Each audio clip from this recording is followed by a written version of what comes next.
दोस्तों US secretary of state China visit पर गए थे और वहां पे दोस्तों बहुत सारी न्यूज सामने आई कि उनको रेड कारपेट नहीं दिया, उनको ह्यूमिलिएट किया गया है। एक जूनियर मोस्ट ऑफिसर उनको रिसीव करने आया। वैसे ही आगे शी जिनपिंग के साथ एक वीडियो लीक किया गया जिसमें वो पूछ रहे हैं कब जाएंगे, इस प्रकार के सवाल पूछे गए। दोस्तों आप लोगों ने इसको देखा भी है, काफी ज्यादा अलग अलग चैनल्स ने इसको कवर भी किया है और कहा कि देखो चाइना तो यूएसए को ह्यूमिलिएट कर रहा है। दोस्तों ये गलत है। जी हाँ, वो ह्यूमिलिएट कर रहा है लेकिन वो हाथी के दिखाने वाले दांत है। सच्चाई ये है, चाइना डरा हुआ है, बहुत बुरी तरीके से डरा हुआ है। दोस्तों अगर आप चाइना की बात करें तो वो सुन्जू की फिलॉसफी को बहुत ही गहराई से फॉलो करता है। सुन्जू क्या कहते हैं? जब आप कमजोर हो तब आप मजबूत दिखें, और जब आप मजबूत हो तब आप कमजोर दिखें। यहां पे दोस्तों चाइना ने जो किया है वो सब गिदड़ भभकियां हैं, क्योंकि इस वक्त चीन बहुत कमजोर है। अगर आप इंटरनली देखें तो उसकी पूरी जो चाइना की आर्मी है पीएलए की, उसमें पूरा का पूरा अपहीवल हो रहा है, उसमें पूरा का पूरा बदलाव कर दिया गया है। कोई आर्टिलरी को का था तो उसको भेज दिया गया है लॉजिस्टिक्स संभालने, कोई मिसाइल यूनिट का था तो उसको किसी और यूनिट में डाल दिया गया है। तो बहुत ज्यादा ओवरऑल हो रहा है क्योंकि शी जिनपिंग को डर लग रहा है कि कहीं वहां पे कू ना हो जाए। दूसरी तरफ अगर आप देखें तो उसकी इकोनॉमी कहीं ना कहीं बहुत ज्यादा एक स्टैगफ्लेशन से गुजर रही है, उसकी जो डेमोग्राफी है वो उसके हित में नहीं है। तो इस पूरे तरीके से चाइना पिछले 20 सालों में इतना कमजोर नहीं था जितना अब हुआ है। और दोस्तों यहां पे जब वो एंटनी ब्लिंकन को नीचा दिखाना चाह रहा है वो यही बात है। वो यूएस को इसलिए नीचा दिखा रहा है क्योंकि वो मजबूत उभर के आना चाह रहा है, क्योंकि पिछले 1 महीने से यूएस ने चाइना के तार खींचने शुरू किए हैं। क्या हुआ है ये न्यूज सामने ना आ जाए इसीलिए वो सारा ऑप्टिक्स शी जिनपिंग ने रचा, चाइना ने रचा, और वही चीज हम लोग कंज्यूम भी करते रहे। लेकिन ये वास्तविकता क्या है आपको मैं बताऊंगा। दोस्तों ब्लिंकन ने चाइना को कन्फ्रंट किया है, पूछा कि भाई तुम तो रशिया के वॉर को पावर कर रहे हो, साफ साफ कहा है तुम पे सैंक्शंस लगेगा, प्रॉक्सी वॉर तुम कर रहे हो, और रिजीम चेंज वाली बातें सब कुछ हुई हैं वहां पर। क्या बातें हुई हैं दोस्तों आप देख सकते हैं, ये न्यूज आते ही जो एंटनी ब्लिंकन वहां गए हैं उसके साथ ये न्यूज सामने आया है कि जो चाइना में फर्म्स हैं वो अंडरग्राउंड होते जा रहे हैं, रशियन पेमेंट सब बंद हो चुका है। बैंक साफ साफ कह रहे हैं कि भाई हम तो पेमेंट नहीं कर पाएंगे अगर तुम सामान रशिया को भेज रहे हो, क्योंकि हमको सैंक्शन का डर है। दोस्तों अगर इतना ही मजबूत था चाइना तो सामने से हेड ऑन लेता ना, ऐसे थोड़ी डर के जीता कि भाई सैंक्शन लग जाएगा ट्रेड बंद कर दो। ये है वास्तविकता। वहां पे दोस्तों इस प्रकार से डर का माहौल है।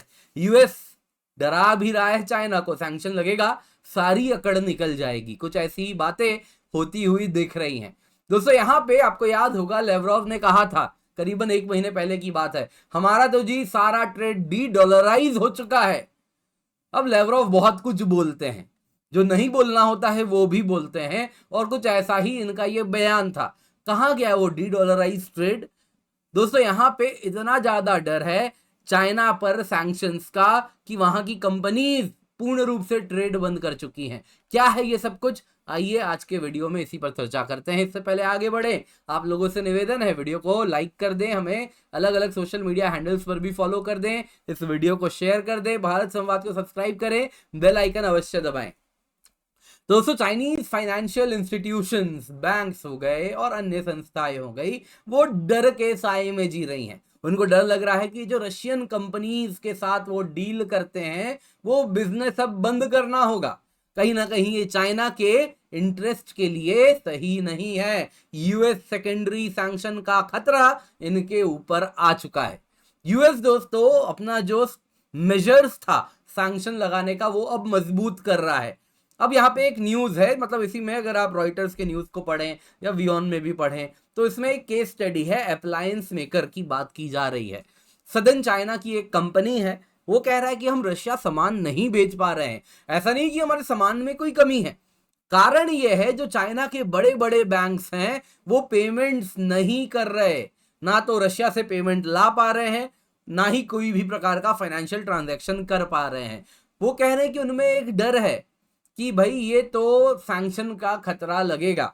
मजबूरन ये लोग क्या कर रहे हैं, बॉर्डरिंग रीजन में जो करेंसी ब्रोकर्स हैं जो आपसे युआन लेंगे, रशियन रूबल देंगे, उनसे उनसे कांटेक्ट कर रहे हैं कि भाई आप लीजिए, हमसे कुछ ना कुछ कीजिए और हमारा का पूरा ये ट्रेड फैसिलिटेट करवाइए। फॉर्मल बैंकिंग चैनल के अब हाथ में ये नहीं रहा है। दोस्तों यहाँ पे वो साफ साफ कह रहे हैं कि आप प्रॉपर बिजनेस कर ही नहीं सकते चाइना के साथ पिछले 1 महीने से। जितने भी बड़े बड़े बैंक्स हैं वो महीनों ले रहे हैं पेमेंट प्रोसेस करने में। रशिया को वो नए पेमेंट को तो हाथ भी नहीं लगा रहे। चाइना के जो बड़े बैंक्स हैं वो पीछे हाथ ले चुके हैं। चाइनीज कंपनीज अब स्मॉल बैंक्स की तरफ जा रही हैं जो बॉर्डर पे स्थित हैं। ये स्मॉल बैंक्स के यहाँ वेटिंग पीरियड अब 1-1 महीने की हो गई है नया अकाउंट अगर आपको खुलवाना है, और वो भी कहीं ना कहीं इसी डर के साए में जी रहे हैं। मजबूरन ये लोग क्रिप्टो करेंसी के माध्यम से जो चाइना में बैंड है उसके द्वारा ट्रेड के तरफ अब मूव कर रहे हैं। यहां पे दोस्तों जितने भी बड़े बड़े चाइनीज बैंक्स हैं सभी ने रशिया के साथ सेटलमेंट अपना बंद कर चुका है मार्च महीने से। और यही बात को एंटनी ब्लिंकन और मजबूत तरीके से चाइना को बोलने आए थे। एंटनी ब्लिंकन चाइना के टॉप डिप्लोमेट वांग यी से मिले और उसके बाद करीबन 5.5 घंटे की मीटिंग हुई और उसमें उन्होंने साफ साफ कह दिया कि भाई कंसर्न तो बहुत सीरियस है, रशिया के वॉर को आप सपोर्ट कर रहे हो और इसके लिए आपके ऊपर तो गाज गिरेगी। ऑफिशियल्स ने वॉर्न किया कि यूनाइटेड स्टेट्स रेडी है, एक्शन ले सकता है चाइनीज फाइनेंशियल संस्थाओं पर जो भी चाइना के साथ ट्रेड कर रहे हैं। याद रखिएगा किसमें, dual civilian and military application goods में, यानी कि वो गुड्स जिनका मिलिट्री एप्लीकेशन है या फिर वो गुड्स जो प्रतीत होता है सिविलियन हो या फिर सच में सिविलियन भी हो लेकिन इसका मिलिट्री एप्लीकेशन भी हो सकता है। तो उस प्रकार का जो डुअल पर्पस गुड्स है या प्योरली मिलिट्री एप्लीकेशन गुड्स में जो भी ट्रेड कर रहा है उन पे सैंक्शन लगेगा। ये यूएस ने कहा है वो सारे चाइनीज बैंक्स जो इस प्रकार के ट्रेड को फैसिलिटेट करते हैं उन पर सैंक्शन लगेगा। चाइना ने क्या कहा, चाइना ने देखिए क्या कहा, फॉरेन मिनिस्ट्री के स्पोक्सपर्सन ने कहा चाइना किसी इलीगल यूनिलैटरल सैंक्शन को एक्सेप्ट नहीं करता। नॉर्मल ट्रेड कोऑपरेशन चाइना और रशिया के बीच में होता रहेगा, कोई थर्ड पार्टी आके इसे डिसरप्ट नहीं कर सकता।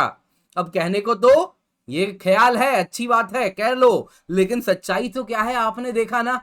सच्चाई यह है 1 महीने से बैंक्स कह दिए हैं रशिया के साथ ट्रेड नहीं होगा। तो खुश होने को गालिब ये ख्याल भी अच्छा है कि हाँ कोई थर्ड पार्टी नहीं कर सकता। वास्तविकता यह है ग्लोबल इकोनॉमिक्स में आज भी यूएस का सिक्का चलता है, क्वाइट लिटरली उसी का सिक्का चलता है। तो उसमें तो आप उसके साथ कुछ नहीं कर सकते। अगर सैंक्शन लग गया चाइना पे तो उसकी ऑलरेडी जो स्टैगफ्लेशन वाली अर्थव्यवस्था है या डीफ्लेशन, रादर स्टैगफ्लेशन तो नहीं है, डीफ्लेशन वाली अर्थव्यवस्था है, पहले भी मैंने स्टैगफ्लेशन कह दिया था माफ कीजिएगा, डीफ्लेशनरी जो उसकी अर्थव्यवस्था है उस पे सैंक्शंस क्रिपलिंग होंगे। उसको हमेशा के लिए अगर आप देखें तो बहुत ही ज्यादा नुकसान पहुंचा सकते हैं। कारण क्या है, रशिया के साथ अगर आप देखें तो चाइना का कितना एक्सपोर्ट है, आप अगर देखें चाइना जो टोटल एक्सपोर्ट कर रहा है उसमें अगर आप रशिया देखोगे तो वो 75 बिलियन पे है। दोस्तों आज ये 2022 का डेटा है, 2023 में 100 बिलियन के आसपास है। तब भी ये नीदरलैंड से, एक अकेला देश नीदरलैंड अधिक चाइनीज सामान खाता है कंपेयर टू रशिया जो उससे बहुत छोटा है। दोस्तों यहां पे अगर आप देखें तो इस प्रकार से चाइना जो एक्सपोर्ट कर रहा है नीदरलैंड्स को, जर्मनी को, यूके को, इन सब में अगर आप देखें तो बहुत ज्यादा सामान जा रहा है। तो वो एक छोटे से मार्केट के लिए क्यों अपने आप को इस प्रकार से एक्सपोज करवाएगा। आप देख सकते हैं अगर यूएस ने चाइनीज बैंक्स पे इस प्रकार का सेकेंडरी सैंक्शंस लगाया तो नतीजन ये होगा कि उसका जो ट्रेड हो रहा है, आप समझे फिर वो जापान के साथ, साउथ कोरिया के साथ, जापान को 170 बिलियन का एक्सपोर्ट जा रहा है, साउथ कोरिया को 160 बिलियन का एक्सपोर्ट जा रहा है, वियतनाम को 144 बिलियन का एक्सपोर्ट जा रहा है, सिंगापुर को 80 बिलियन का एक्सपोर्ट जा रहा है, वो सब का सब, नीदरलैंड्स को 117 बिलियन, जर्मनी को 115 बिलियन, यूके को 81 बिलियन, यूनाइटेड स्टेट्स को 578 बिलियन, ये सब ठप हो जाएगा। वो सारे बैंक्स जो बड़े 4 बैंक हैं चाइना के, वो कहीं ना कहीं वेस्टर्न मार्केट को सामान एक्सपोर्ट करने का सपना भूल जाएं। नतीजन क्या होगा, आप 100 बिलियन के मार्केट को बचाने के लिए मोटा मोटी अपने 3 ट्रिलियन का मार्केट खो दोगे। तो चाइना के लिए ये सैंक्शंस बहुत ही ज्यादा क्रिपलिंग होगा, जो उसके लिए बहुत बड़ा चुनौतियों से भरा होने वाला है। और यही कारण है जब मैं कह रहा हूं कि यूएस का आज भी सिक्का चलता है ग्लोबल इकोनॉमिक्स में, उसके पीछे कारण यही है कि यूएस आज भी एक फोर्स है जिसके साथ हमको रियलाइज करना होगा। ये बहुत बड़ी अर्थव्यवस्था में तो एक ताकत है और चाइना भी ये बात समझता है, इसीलिए वो अभी से यूएस की बात मान भी रहा है, भले कह कुछ रहा हो। और वैसे भी जियोपॉलिटिक्स में action matter more than words क्या है इंपॉर्टेंट नहीं है, एक्शंस देखिए हमेशा। आप देखिए यहाँ पे क्या एक्शंस हो रहा है, चाइना ने ऑलरेडी स्टेप डाउन कर दिया है। अब दोस्तों यहाँ पे एक सवाल है, क्या भारत पे होगा? मेरा कहना है कि इंडिया इंसुलेटेड है इस प्रकार के सभी डर से। इंडिया इंसुलेटेड है, इंडिया के ऊपर ऐसा एक्शन नहीं होगा। क्यों नहीं होगा आप मुझे कमेंट में जरूर बताइएगा, क्या वो कारण है क्यों इंडिया पे ऐसा एक्शन नहीं हो सकता है। दोस्तों उम्मीद करता हूं आपको ये वीडियो पसंद आई होगी। भारत संवाद 11 हमारा इंस्टाग्राम हैंडल है, हमें फॉलो करें। इसके सिवा और एक वीडियो आ रहा होगा, इसको भी देखिएगा। भारत संवाद को सब्सक्राइब करें, बेल आइकन दबाएं, इस वीडियो को लाइक करें, शेयर करें, ज्यादा से ज्यादा लोगों के साथ इसको साझा जरूर करें और वीडियो लाइक अवश्य करें।